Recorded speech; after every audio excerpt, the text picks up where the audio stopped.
On this episode of China Unscripted, the CCP has a $1 million bounty on her head for colluding with foreign forces. Like us, right now on this podcast. Welcome to China Unscripted. I'm Chris Chappell. And I'm Matt Gnezda. And Shelley is bravely spelunking in the bat caves of Yunnan province, searching for the origin of COVID. She will return. Joining us today is Anna Kwok, Executive Director for the Hong Kong Democracy Council, a nonprofit based in Washington, D.C. Anna, thanks for being back on the show. Thank you. It's been a while since the last time we talked, but obviously a lot has changed since then. Yes, the Hong Kong police just this month issued a warrant for your arrest and 7 other activists. Also, they put a bounty on your head of 1 million Hong Kong dollars. Each of you, I believe. That is correct. Yes. So congratulations. It's more than any bounty on my head. I feel kind of worthless. Yeah, it's actually funny because I think the first thing a lot of journalists did was actually to check the bounty they have placed on murderers, rapists in Hong Kong. And actually the amount they got was far lower than what we got. So wow. I guess that's the priority, for the Hong Kong government. I mean, forget murderers and rapists. You. Exactly. You're the problem. Speaking up for freedom. Yeah, that's the problem. And I love that on the arrest warrant, they like manipulated your face? They stretched it or something? Yes, unfortunately they did. So basically, when I saw the warrant, the first thing I noticed was that they actually used the photo I took when I was 18 years old, trying to renew my Hong Kong ID card. And those kind of 1 minute mugshot that you just went in and out, and then of course, obviously nobody looked good on those photos, but that's exactly the photo they used to make us look like actual fugitives.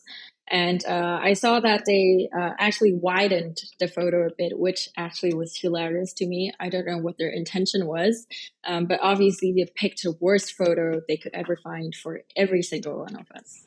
Well, I'll repay them in kind by choosing the worst photos of John Lee I can find. Yes, thank you.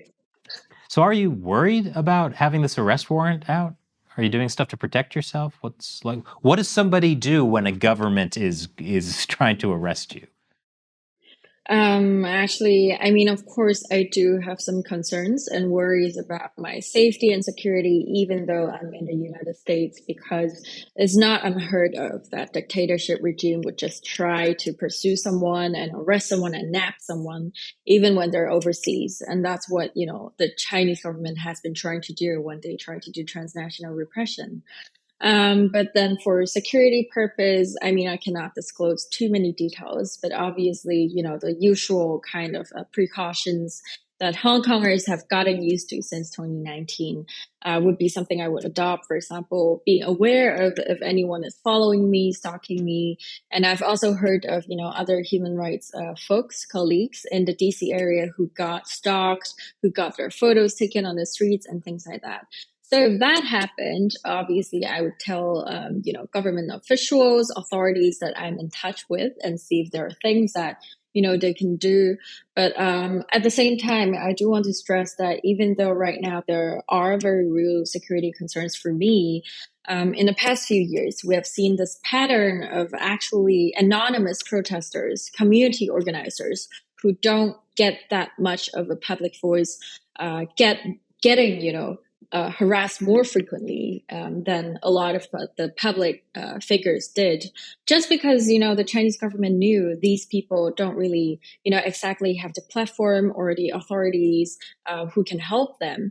And that's why the Chinese government has been utilizing little pinks, so people who are extremely pro-Beijing, Beijing nationalists, to essentially go after the sort of community organizers, grassroots campaigners, and people like that. So it's an ongoing thing, and we do need, help from everyone to make sure that our safety is secured. So these are like people in the U.S., for example, who are community. Yes. And what's an example of what they might do to someone who's like a community activist versus someone who's a bit better known in the public, like you? Yeah. So actually, in last year, there was a case of a Hong Konger student who, tried to remain anonymous, he was just putting up flyers, around the streets, on his campus and things like that. And then a Chinese person actually pushed him onto the ground and wanted to beat him up. And these are, very direct, violent actions that actually I have never encountered here in the US, because what I would have, or what other public figures would have, would be stalking, intimidation, but not so much to actually, beating you up when you're trying to do something. And so I think there's this kind of nuance here that we have to remember the kind of community organizers as well, because they too are undergoing a lot of threats and safety risks when they try to speak up, in foreign lands as well. So what exactly were you charged with? Yes, so I think my charge is colluding with foreign forces, which, in turn threaten national security of Hong Kong and China. And in fact, they have never provided any evidence of what that actually meant. So what do they consider even is colluding with foreign forces? Do they consider my, interview with you an act of colluding with foreign forces? I'm not sure, but I wouldn't be surprised if that is the kind of evidence they would use. But in fact, I testified before the Congress in May this year. And during that hearing, I actually spoke about, demanding Biden administration to sanction Hong Kong national security law judges and prosecutors. And that is one of the things that, other pro-Beijing media have been talking about to use as an evidence against me. But at the same time, it's a bit weird because on the arrest warrant for me, the police actually designated the period to be, something like 2021 and 2022, while the hearing actually happened this year. So I think they are actually just, using whatever they can, and they're just making up excuses to issue arrest warrants and bounty for someone like me, just because I've been active in advocating for Hong Kong's freedom. And I've been active in telling the true story of Hong Kong, which is that Hong Kong government has been abusing human rights over there. So when did you leave Hong Kong? So the last time I was in Hong Kong was actually in 2020, January of 2020. But actually at the time, I did not quite expect that to be my last visit to Hong Kong. It was only until, later after COVID started, after the national security law was implemented, and after, the Hong Kong government arresting people from the anonymous network that I realized, oh, shoot, I can never go back to Hong Kong. So that was the last time, I was in Hong Kong, and I didn't even know it. So I never got a chance to say a proper goodbye to a lot of the people. I think what the audience needs to understand about the national security law is just how encompassing it is. Like, it's very vague, very vague. Like, anything can be a national security concern. It also applies to anyone, anywhere in the world. So there's a good chance, like our team, China Uncensored, has violated the national security law. For sure. Yeah, exactly. That's a kind of strategy they have been using. So by having this kind of extremely fake definition that can apply to literally everyone, is there a way to intimidate people into silencing and, being quiet about it? Because now it's, sometimes I speak to Americans who are not involved in the human rights circle, but sometimes they even have to think twice before posting something online, just because perhaps their company has connection with the Chinese Communist Party or with, China trading partners. And they're afraid or worried that them speaking out as American citizens in public would actually, harm or damage their careers. And I think that's absurd, and that's transnational repression. Well, do you think this warrant is a serious threat to you? Because you are in the U.S., you're currently seeking asylum, correct? Mm-hmm. Yes, that's correct. I don't think it can be considered as a very serious threat for my personal safety. For one, I don't think the state actors from the Chinese Communist Party would dare to do, a lot of the hedonist acts they would in China, just because they understand the cost of it can be very high. So unless they're ready, to go all out, then I think they would try to arrest people, at the same time all at once. So I'm not very worried about, Beijing for actors from the formal network. But what I'm worried about is actually the sort of pro-Beijing nationalists and patriots that the Chinese Communist Party have been training with, mass propaganda, with a lot of the media narratives that they have been using. Because what I think is that by putting, the 8 of us out there, they're actually giving the targets, to a lot of these nationalists.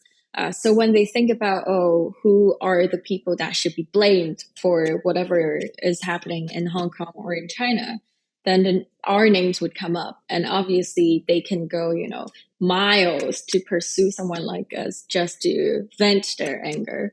And that is the kind of mob mentality that I am worried about. But again, if that kind of mob mentality comes to the US, it's already in the US, but if it happens in the DC area as well, I'm sure it's not only me who is under that kind of attack, but other community organizers as well. Yeah, it always seems strange to me, like all the talk about, stopping anti-Asian violence and hate, when really it's the Chinese Communist Party that is guilty of the most of that, even in the United States. Yeah, I'm sure. I do think that, while of course I support anti-Asian hate because I've been, subjected to some of the racist slurs on the street as well. But at the same time, it's a lot more nuanced than what people think, because we do see the Chinese Communist Party trying to manipulate that narrative, right? They have been trying to say, if you bash on the Chinese government, you're racist, which does not make sense to me at all, because it's me. I'm an Asian. I am talking about, the bad acts that the Chinese government has done. So there are a lot of nuances in that discussion, which is, a very important topic to unpack. But I do want to say that, for some of the policymakers who have been slowing down on Hong Kong legislations because of the fear of riling up anti-Asian hate, I think that's unreasonable. That's not really understanding, the cause of the problem there. So I do think, a lot of the discussions have to recognize that nuance exists, in the topic of Asian hate. I'm curious about your asylum proceedings, because Hong Kong Chief Executive John Lee, he said that you and the other people who had the warrants put out, that you should be treated, quote, like rats in the street. Yes. Now, it seems to me he's making a pretty good case for the U.S. granting you political asylum, but why is there a delay? So actually, I have been waiting in the asylum process for about a year, but I know other people who have been waiting for 3 or even 4 years by now, since they started applying at the very beginning of the 2019 movement. And for a lot of us, it's been miserable and very anxious, but at the same time, it's kind of a taken that we have this understanding of the USCIS, of the immigration department being always very slow in their process, because they have a huge backlog in the cases, that they have to process. So it always takes years before someone gets, any updates on their cases. And that has been frustrating. I mean, for a lot of us, we need to know that we can stay in a country for certain. Otherwise, we would always have this fear of, what if I am deported back to Hong Kong? Then what would that mean for, a lot of us? And that's why for us, the Hong Kong Democracy Council and other Hong Kongers in the US have been trying to advocate for immigration pathways, for humanitarian pathways, for Hong Kong protesters who have to flee from Hong Kong, and for political prisoners after they're released. And that's something we have been constantly trying to push forward. But we all know, it's a very complicated matter when we talk about, the border, immigration and refugee support. So that has obviously been a complicated discussions and also kind of a gridlock, to be honest. But we're still trying to push through. Yeah, it's been kind of mind-boggling to me, because I also recently was talking to a group of Uyghurs who were also in a similar situation where they were in this limbo of just waiting for asylum to be granted. And I know the U.S. can act quickly on this. Matt, correct me if I'm getting any of the details wrong, but after the Tiananmen Square massacre, there was a blanket asylum granted to people studying in the U.S. It was basically Chinese students overseas, including even Shelley's parents, Yeah. who were they were here for just to study, and they were going to go back to China, and then the president was like, okay, you all get asylum. And they're like, that's probably a good idea. Yeah. So the U.S. can move very quickly on this. So that was actually an executive order by the president. Yeah, so actually right now, Hong Kongers get this protection called the Deferred Enforced Departure, the DED program. But then what it means is just that the US government would not deport you, even if you overstayed your visa period. But it doesn't mean anything because we are not, given any immigration status. We don't have a legal status to really stay here. So you can't get a job easily or rent an apartment, that kind of thing. And so you're kind of in this weird limbo where you're kind of a tourist, but you have no path to do anything else besides be in limbo. So we do actually get the employment authorization where we are permitted to work. But at the same time, a lot of the employers would actually hesitate if they see that, your DED period is only covered for 18 months. So what's going to happen later, right? I mean, I understand their concerns. So that's why we have been pressuring the Biden administration to actually upgrade that DED into, for example, a TPS, or even upgrade it to priority to refugee status so that Hong Kongers can actually come to the US even if they don't have a visa before. So, I mean, Biden does have the executive power to do it. It's just an executive order that he has to sign.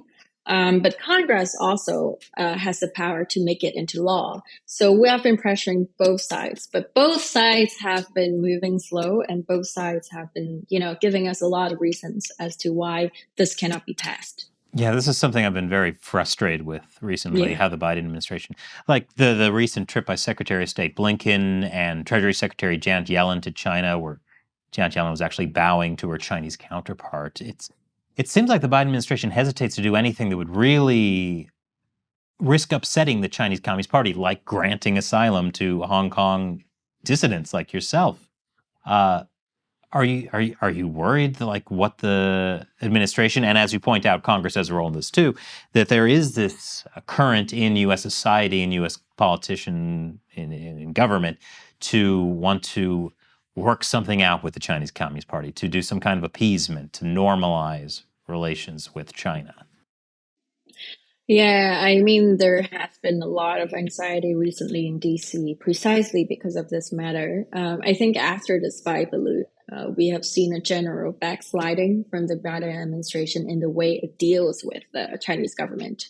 Now, while I understand that, there's a need for conversations to, happen between the two governments because nobody wants, a war to break out, right?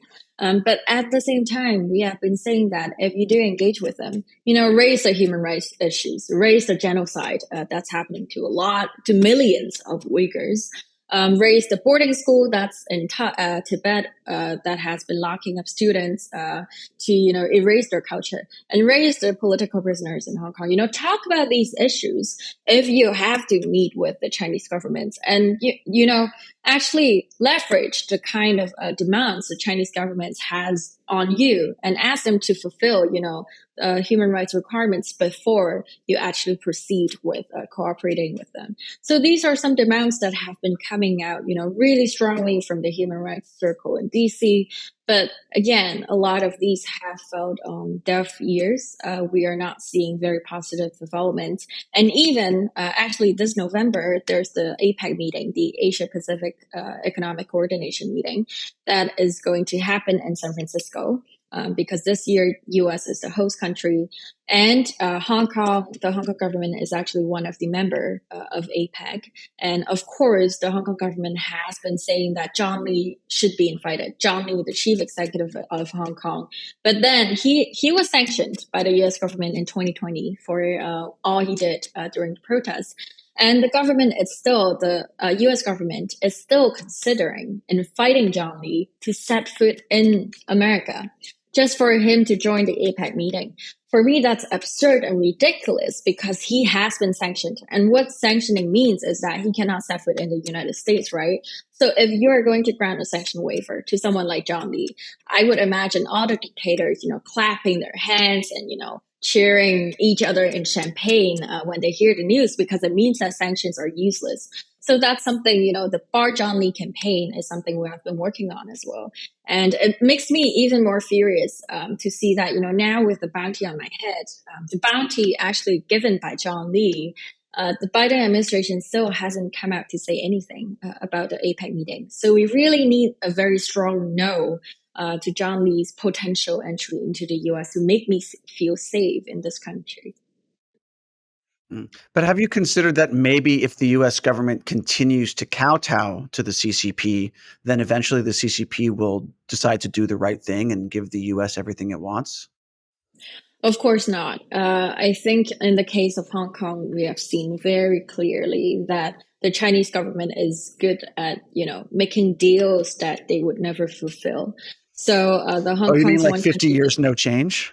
Exactly. The one country, two systems is basically a lie. It sounded, all so well in the very beginning. It sounded like the glorious future that we're going to see in Hong Kong and in China. But in the end, of course, they did whatever they could to stop that from happening.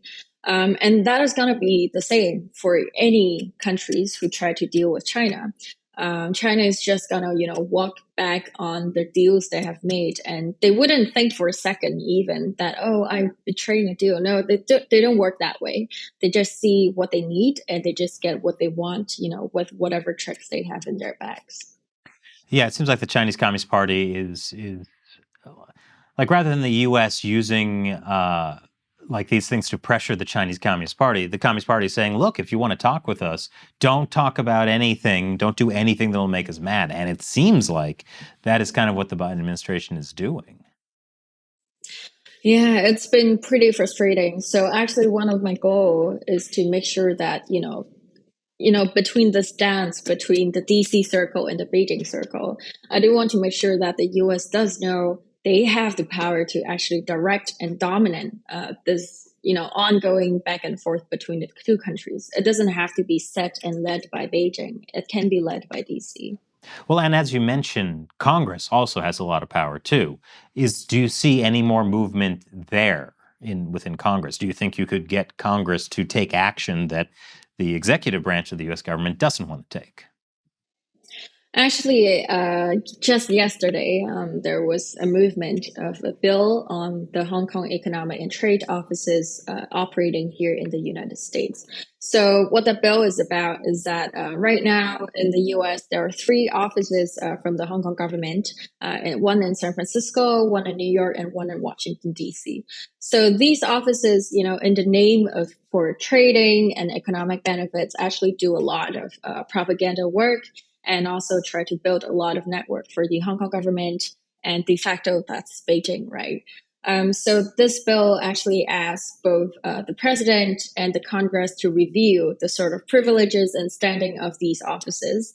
And if the president or Congress decides that HAETO should not have the privilege it has now, it actually has to terminate its operation in 30 days. So this bill actually just made it through the Senate Foreign Relations Committee yesterday, and it's going to head to the full Senate for a vote. And if it passes, of course, it will be a good news to a lot of Hong Kongers, because these offices have been very instrumental in helping the Hong Kong government to conduct transnational repression. They have been helping to counter-lobby actually a lot of the bills that we have been pushing forward. And so I would say actually in Congress, we had better result this year than in the administration.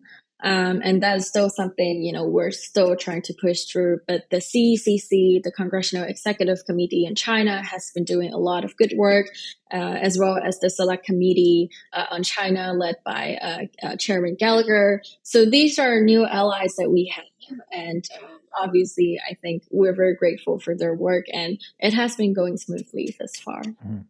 Well, it seems like really, for me, it's having covered China for 10 or 11 years now.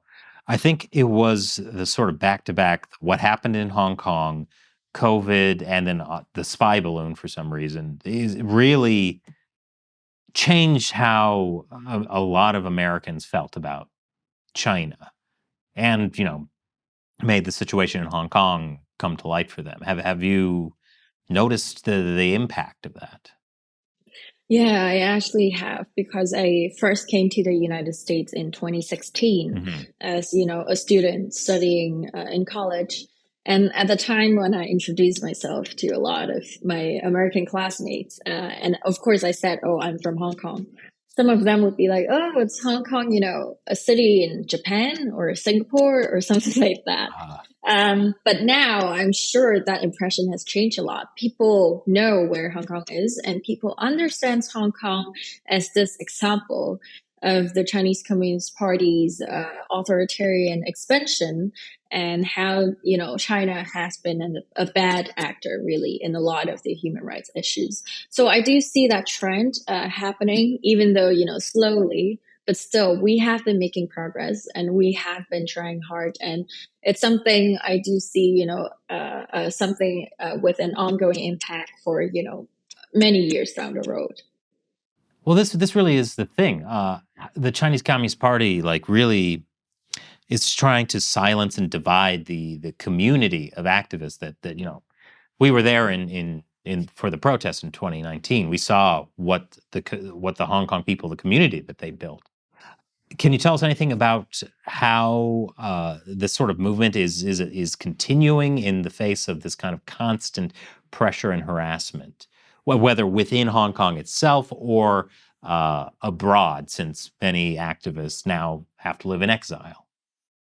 For sure. So inside of Hong Kong, even though that, there's virtually no safe space for Hong Kongers to continue to express their yearning for freedom, but you still see a lot of very, very brave Hong Kongers going onto the streets on June 4th, on July 1st, on June 12th, these important days, just to chant a slogan, just to hold up a poster, and to bring flowers to honor people who have sacrificed themselves for freedom.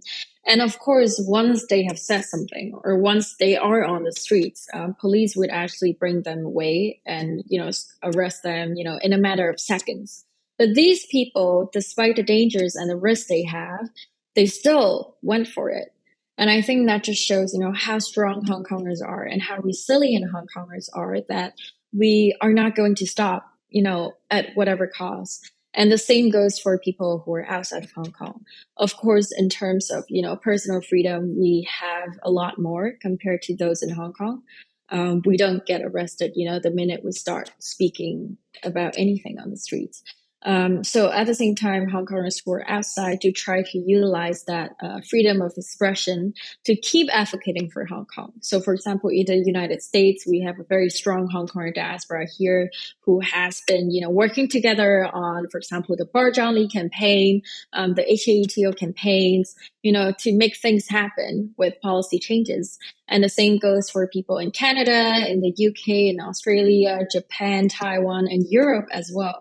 We have all been trying, to do policy advocacies, to publish reports, to do community building activities, and to share the identity and culture of Hong Kong. So for viewers, if there are any Hong Kong communities in your area, please do consider, supporting their events, joining their events, because I'm sure they really, really want to spread that spirit of being a Hong Konger to a lot of our American friends. Well, I think the issue is this always goes back to the Chinese Communist Party. It's not just, the Hong Kong police, the Hong Kong government. So until something changes in Beijing, I don't see much changing in Hong Kong. What kind of strategies are being done to target the CCP itself? Yeah, you're right in saying that. I mean, even though most of our work is about Hong Kong specifically, but what we have to think of is really the bigger picture of the Chinese Communist Party. So actually, some of the Hong Kongers, including, our organization at the Hong Kong Democracy Council, has been re-strategizing our paths a bit, so that when we are talking about Hong Kong, we are also talking about the Chinese Communist Party. And ultimately, we do want the Chinese Communist Party to at least reform. And in the best case scenario, of course, we do hope that people on the ground, people who are in China, to stand up against the Chinese Communist Party. And I think actually the recent A4 revolution that happened earlier was a very, very motivating example. Actually, not only to Hong Kongers, but to the world, that there's still hope.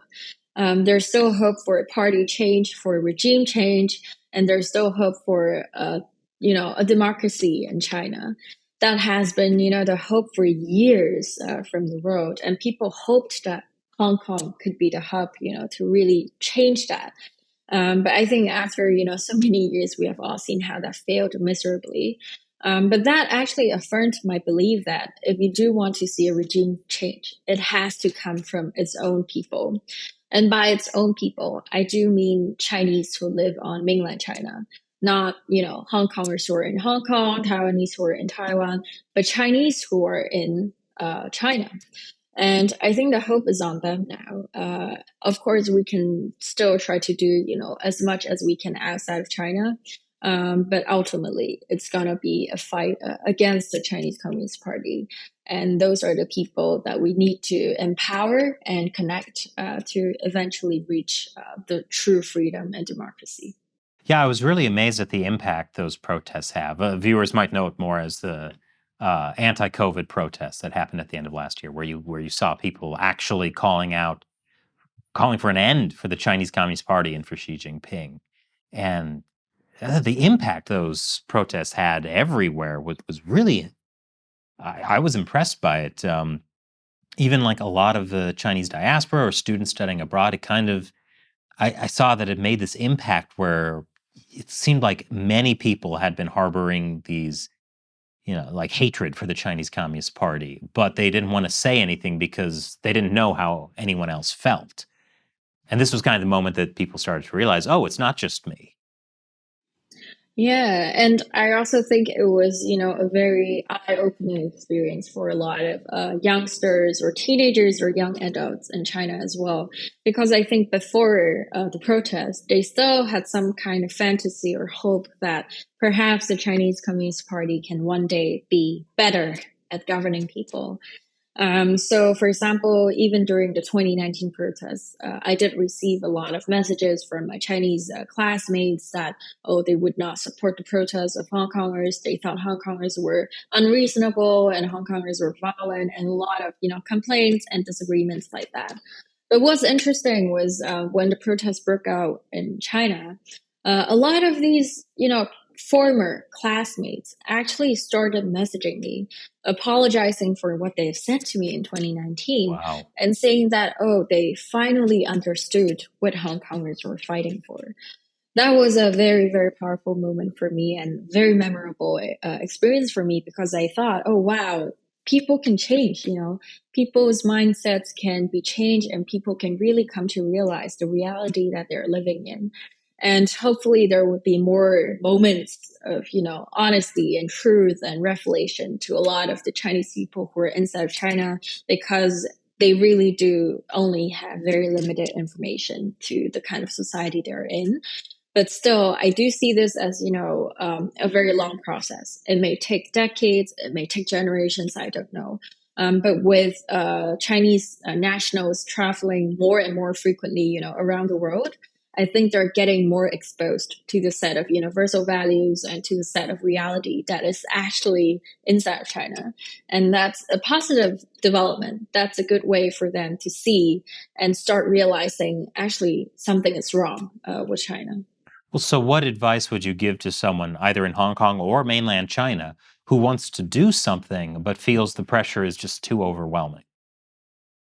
I think the first thing is definitely just to be a bit more open-minded. And it's so, because what I've seen actually in a lot of cases that I know is that when people first started realizing, the kind of different sets of reality that they're in, there would be a very intense period of having to accept that, oh my God, the world I knew was fake, was false.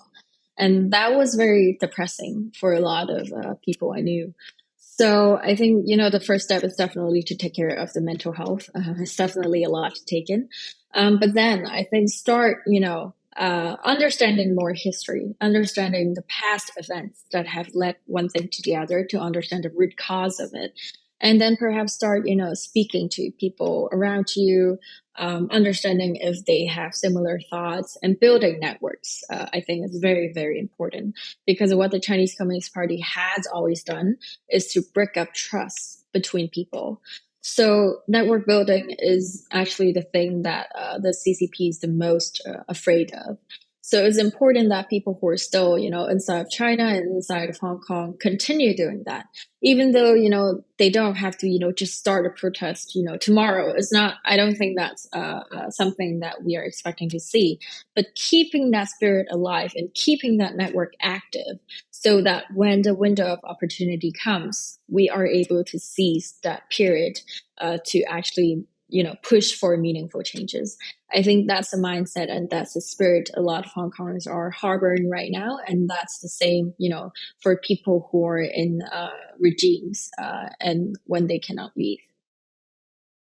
Yeah, I would imagine the Hong Kong protesters really especially seeing the transformation of how things changed from the 2014 umbrella movement to the protest movement of 2019. It was much better organized, much more thoughtful in tactics, a much looser organization. I would imagine that a lot of the lessons Hong Kongers learned from these years of developing their protest movement, those are a lot of lessons that could be taught to anyone in any authoritarian regime that is looking to change the system. Yeah, for sure. I think, from my personal experience, one change I've realized inside of me was that before the 2019 movement, I've always seen this sort of social movement and politics be something very hierarchical. So what that means is you can only be part of it very actively when you have, for example, the network, the resources, and sort of the social capital for it.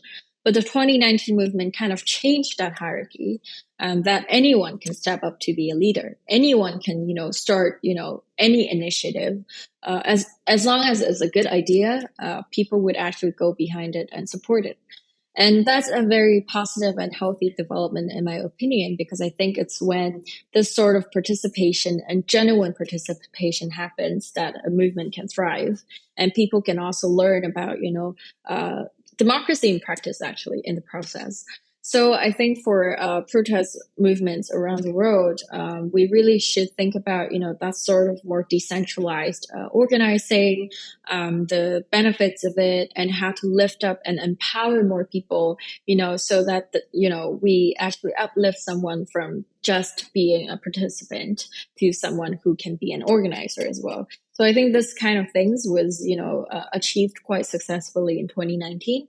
And I do hope to see that, happening more and more often in the diaspora movement of Hong Kong, around the world as well. Yeah, I think it really can't be understated the impact an individual can have. That it doesn't have to be, in our minds we think of like these people who there's something different about them and they can make the change. But I mean, like I'm just an idiot who started a YouTube channel, and it had an impact. Anyone can do way more than they think they can. Yes, for sure. And I think really don't undermine, the power of words and the power of images. Because for Hong Kong's movement, how it got so well known around the world and how it has this, rippling effect of letting people see the truth of China is really because of the many, many footages, videos, and photos that were available for view around the world. So I think that sort of media circulation as well, horizontal circulation, have been integral and have been, a huge lesson I've learned and something other movements can also learn from as well. So for people watching, listening, it is a podcast.